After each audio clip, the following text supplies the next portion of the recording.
Good evening, my dear friends. In continuation to my last three parts of voluntary liquidation under Insolvency and Bankruptcy Code 2016, this is the part 4 and the last part in voluntary liquidation.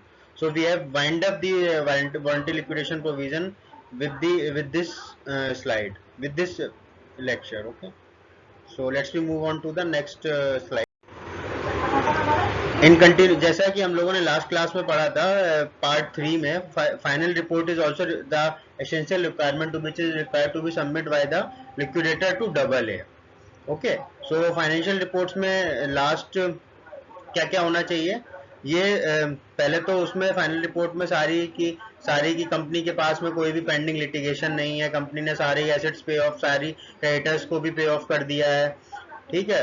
और ये भी इसके साथ साथ C, this is the third one which comprises a sale statement in respect of the all assets containing the realized value, cost of realization, the manner and mode of sale, and explanation for the shortfall if the value realized is less than the value assigned to the by the registered valuer in the report, the person to whom the sale is made. और basically हम बोल सकते हैं कि warranty liquidation जो final report जाएगी double A को, उसमें लिटिगेशन की स्टेटमेंट और उसमें फाइनेंशियल क्रेडिटर सारे पे ऑफ होगा उसकी स्टेटमेंट्स के साथ साथ एक सेल स्टेटमेंट भी बोल सकते हैं, वी हैव टू इनकॉर्पोरेटेड. और उस सेल स्टेटमेंट में जो है कंपनी एसेट्स जो जितने भी रियलाइज हुए उन सबकी realized value, cost of realization, manner किस तरीके से उन्हें सेल ऑफ किया गया, जस्ट लाइक ई ऑक्शन और प्राइवेट प्लेसमेंट जैसे भी किया हो. But private placement I think अभी नहीं, तो ई ऑक्शन ही है ना. Explanation for the shortfall, suppose अगर किसी एसेट्स की वैल्यू 10 करोड़ अगर लिक्विडेटर ने रजिस्टर्ड वैल्यूअर ने असाइन की और आपने 8 करोड़ का बेच दिया, तो आपको वैल्यूअर को रजिस्टर वारंटी लिक्विडेटर को रीजन भी, एक्सप्लेनेशन भी शॉर्टफॉल का उसमें मेंशन करना पड़ेगा और the name of the buyer भी उसमें मेंशन करना पड़ेगा. The liquidator shall send the final report forward to the registrar and the board. The liquidator shall submit the final report to the AA along with the application under section 4059 subsection 7.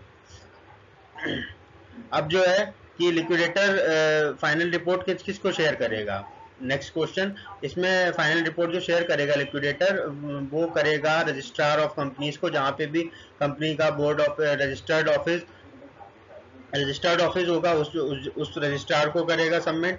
Board को करेगा, board here means the insolvency and bankruptcy board of India. Third one double A को करेगा, adjudicating authority को करेगा. और along with the application final report के साथ में डिसोल्यूशन एप्लीकेशन भी लगेगी under section 59 which asking for the dissolution order from the double A. जो कि जैसे एप्लीकेशन लगाने के साथ में हम जो लिक्विडेटर है वो एनसीएलटी से प्रेयर करेगा for dissolution of the corporate debtor. Okay, अब एज पर सेक्शन लास्ट स्लाइड में भी हमने बताया कि फाइनल ऑर्डर के साथ में डिसोल्यूशन एप्लीकेशन लगाएगा. डिसोल्यूशन एप्लीकेशन का सेक्शन है 59 subsection 7 of the code. Once the company affairs are completely wound up and its assets are completely wound up, the liquidator has to proceed with an application to NCLT for the company's dissolution. अगर company के सारे affairs are completely binding up हो चुके हैं और warranty liquidation process जो है complete हो चुका है, देन डिसोल्यूशन की एप्लीकेशन लगेगी under section 59 subsection 7 and liquidator has to proceed with an application to NCLT for the company's dissolution. So as per section 59 subsection 7 dissolution application के बिना warranty liquidation complete नहीं माना जाएगा.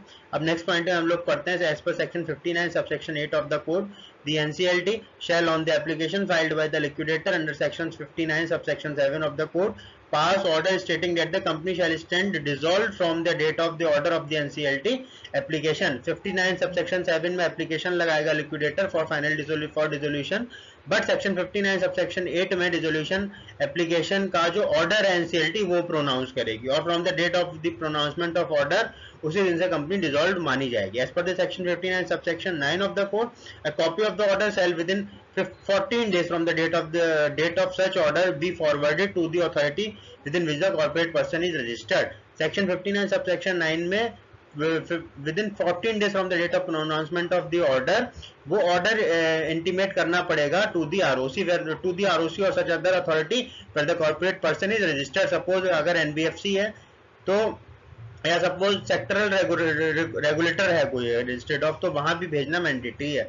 आरओसी में जाएगा, ROC में जाएगा GNL2 या आई थिंक INC20 के थ्रू।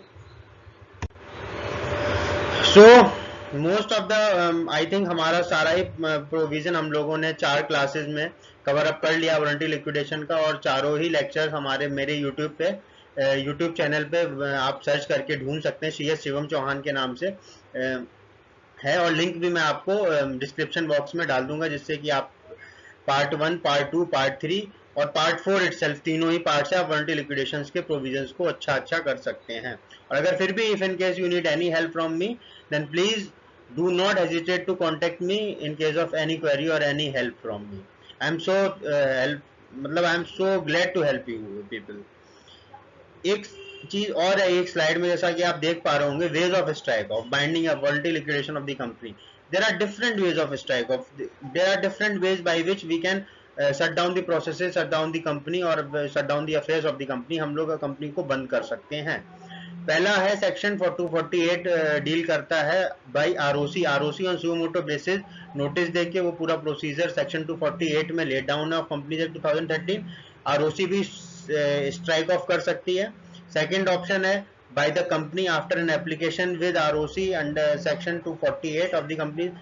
आरओसी सुओ मोटो भी कर सकती है, ROC on the application of the company भी स्ट्राइक ऑफ कर सकती है। टू में third one is binding up by the binding of the company by the tribunal under section 271 of the companies act 271 के अकॉर्डिंग में भी company को binding up किया जा सकता है by tribunal. Fourth one is summary procedure of binding up of the company, section 361 में भी किया जा सकता है। और fifth one is voluntary liquidation भी किया जा सकता है। तो there are 5 way we can say by which we can bind up the processes of the company, by which we can strike off the company. Okay friends, so the process of binding up from my side is totally bound, is totally completed. अब next slide में ये case studies हैं। Case studies अभी आप लोग ये पढ़िए, क्योंकि case studies so little bit advanced level from the classes we have already studied, जो हम लोगों ने लास्ट क्लासेस में पढ़ा है उससे थोड़ा सा लिटिल एडवांस्ड है। ये आपको समझ में आएंगी तभी अच्छी लगेंगी, तभी आप इसको और इन डेप्थ से एनालिसिस कर सकते हैं जब आपको प्रोविजंस वारंटी लिक्विडेशंस के पता होंगे। एज एंड व्हेन जब आप वारंटी लिक्विडेशंस के प्रोविजन को अच्छे थ्रू कर लेंगे, अच्छे से कवर अप कर लेंगे, अगर कोई भी हेल्प चाहिए होगी तो प्लीज लेट मी नो। उसके बाद में आप बोलिएगा तो मैं केस स्टडीज भी आपको, ये सारी केस स्टडीज मैं आपको बता दूंगा वारंटी लिक्विडेशन में। और do not hesitate to take my help. I am ready to serve you people.